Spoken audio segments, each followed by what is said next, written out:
8 400 400 400। जी हाँ, याद कर लीजिए व्हाट्सअप नंबर, क्योंकि अब आपका मैथ्स, फिजिक्स, केमिस्ट्री, बायोलॉजी का सवाल हो, आपके हर क्वेश्चन, हर डाउट का मिलेगा तुरंत सॉल्यूशन, वो भी सीधा आपके व्हाट्सअप पर। बस अपने फोन में डाउटनेट का 8 400 400 400 व्हाट्सअप नंबर सेव कर लीजिए और चैट ओपन कीजिए। फिर जो भी आपका डाउट है उस सवाल की फोटो खींचिए और उसे क्रॉप कीजिए और 5 सेकंड में उस क्वेश्चन का वीडियो सॉल्यूशन आपको मिल जाएगा। क्लास 6 से 12 IIT, JEE, NEET, CBSE board और सभी स्टेट बोर्ड के बच्चों के लिए। तो देर किस बात की, अभी जाइए और 8 400 400 400 पर अपना सवाल व्हाट्सएप कीजिए और अपने सभी डाउट को आउट कीजिए। Link description. नमस्कार बच्चों, स्वागत है आप सभी का आपके अपने YouTube चैनल में। अगर आप कक्षा 10th के छात्र हैं तो इस वीडियो को आपको कंप्लीट देखना है। और आज के इस वीडियो में मैं आपको कक्षा 10 विज्ञान और चैप्टर नंबर 12 है आपकी विद्युत इलेक्ट्रिसिटी, और इसका जो पार्ट नंबर 1 है वो इस वीडियो में हम पढ़ने वाले हैं। और इससे पहले हमने पार्ट फर्स्ट है वो अच्छे से पढ़ लिया है। अगर अभी तक आपने उस पार्ट को नहीं पढ़ा है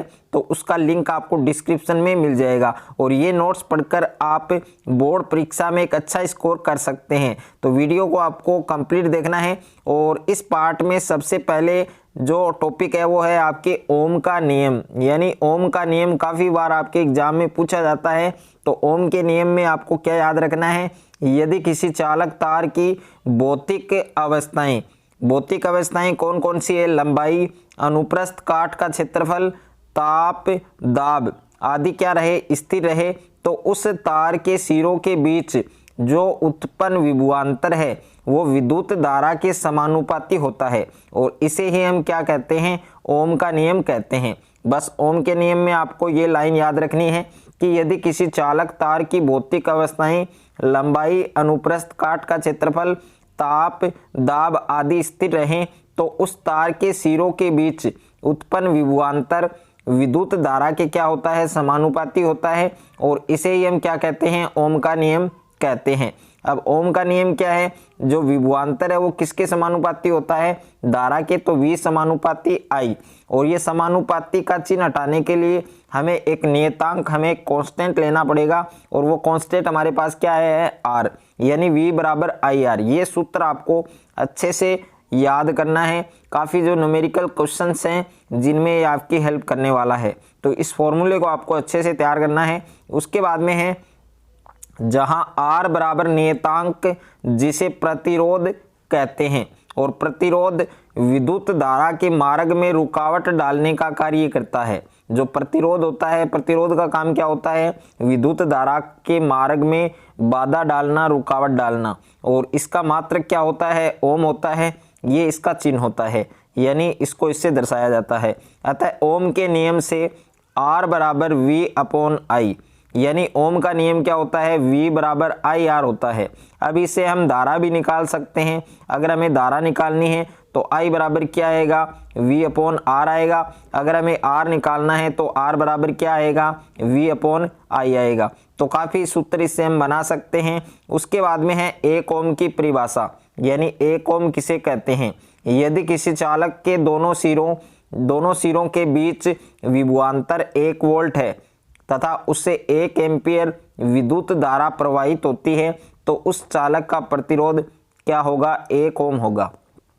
यानी यदि किसी चालक के दोनों सिरों के बीच विभवांतर कितना है, 1 वोल्ट है, तो उससे 1 एम्पियर विद्युत धारा प्रवाहित होती है तो उस चालक का जो प्रतिरोध है वो कितना होगा, 1 ओम होगा। और 1 ओम बराबर 1 वोल्ट बट्टे 1 एम्पियर, ये आपको ध्यान रखना है। उसके बाद में है आपके परिवर्ती प्रतिरोध। काफ़ी बार परिवर्ती प्रतिरोध और धारा नियंत्रक की जो परिभाषा है वो भी आपके एग्जाम में पूछी जाती हैं। तो परिवर्ती प्रतिरोध किसे कहते हैं कि स्रोत की वोल्टता में बिना कोई परिवर्तन किए परिपथ की विद्युत धारा को नियंत्रित करने के लिए उपयोग में लाए जाने वाले अवयव को क्या कहा जाता है, परिवर्ती प्रतिरोध कहा जाता है। यानी कोई भी स्रोत है और स्रोत की वोल्टता में बिना कोई परिवर्तन किए परिपथ की विद्युत धारा को नियंत्रित करने के लिए उपयोग में लाए जाने वाला जो अवयव है उसको हम क्या कहते हैं, परिवर्ती प्रतिरोध कहते हैं।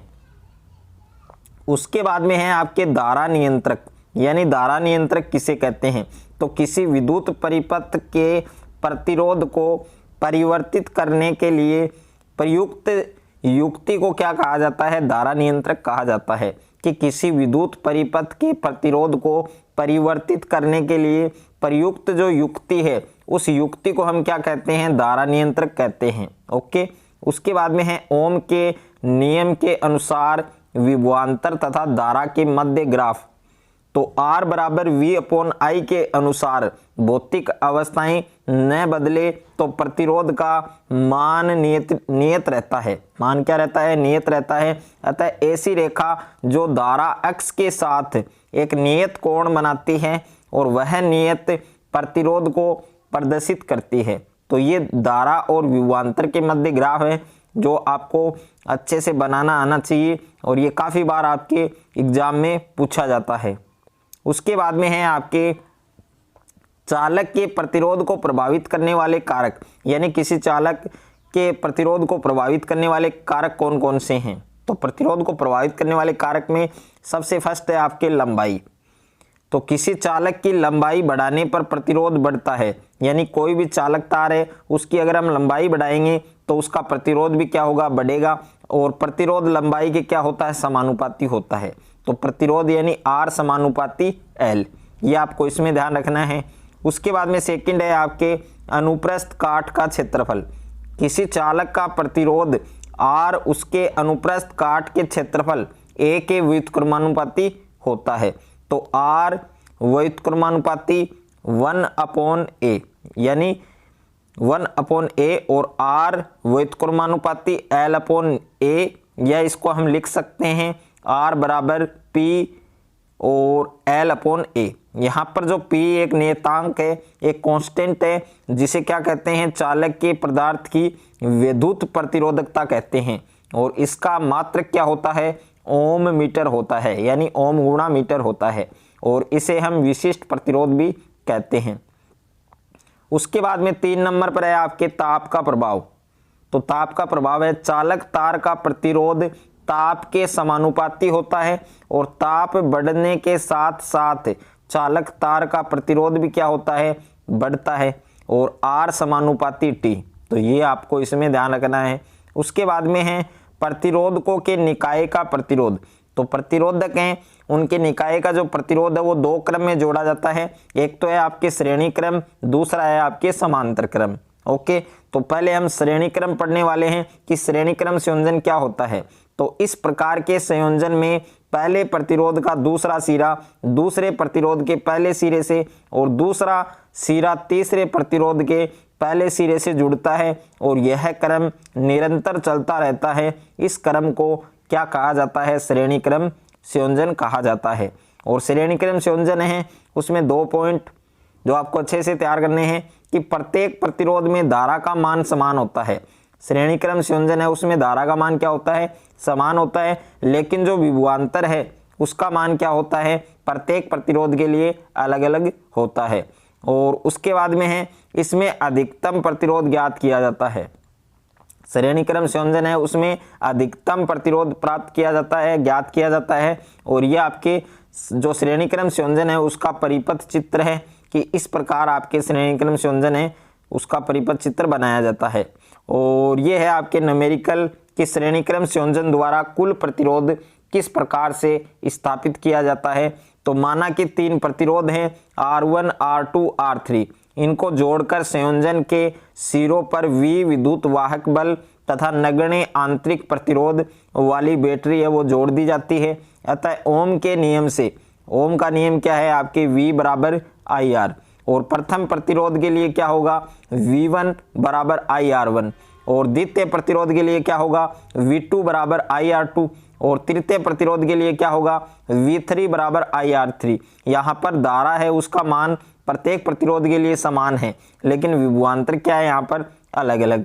यदि कुल विभवांतर V हो, तो V बराबर क्या फार्मूला बनेगा? V1 plus V2 plus V3। और IR बराबर IR1, IR2, IR3। और IR बराबर यहाँ पर कॉमन लेंगे I, तो यहाँ बचेगा R1, यहाँ बचेगा R2, यहाँ बचेगा R3। I से I कैंसिल कर देंगे तो यहाँ बचेगा R बराबर R1 plus R2 plus R3। तो ये है आपके श्रेणी क्रम संयोजन द्वारा कुल प्रतिरोध ज्ञात करने का सूत्र। अब है आपके समांतर क्रम संयोजन। तो समांतर क्रम संयोजन क्या होता है कि इस संयोजन में सभी प्रतिरोधों का एक सिरा एक संधि पर और दूसरा सिरा दूसरी संधि पर जोड़ देते हैं। इस प्रकार के संयोजन को क्या कहा जाता है? समांतर क्रम संयोजन कहा जाता है। और ये आपके समांतर क्रम संयोजन का परिपथ चित्र है जो आपको अच्छे से बनाना आना चाहिए। उसके बाद में ओम के नियम से इसका सूत्र स्थापित करेंगे तुल्य प्रतिरोध का या कुल प्रतिरोध का। तो V बराबर आई आर ओम के नियम से हम ज्ञात करेंगे और I बराबर V अपॉन आर। और प्रथम प्रतिरोध के लिए I1 बराबर V अपॉन R1 और द्वितीय प्रतिरोध के लिए I2 बराबर V अपॉन R2।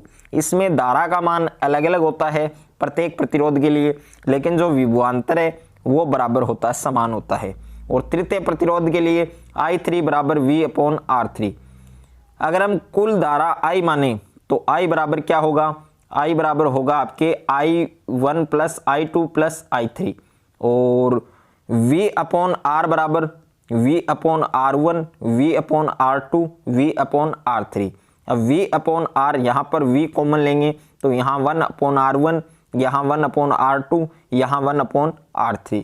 अब 1 अपॉन R क्योंकि V से V हमने कैंसिल किया है तो यहाँ बचा हमारे पास 1 अपॉन R1, 1 अपॉन R और यहाँ पर 1 अपॉन R1, यहाँ 1 अपॉन R2, यहाँ 1 अपॉन R3।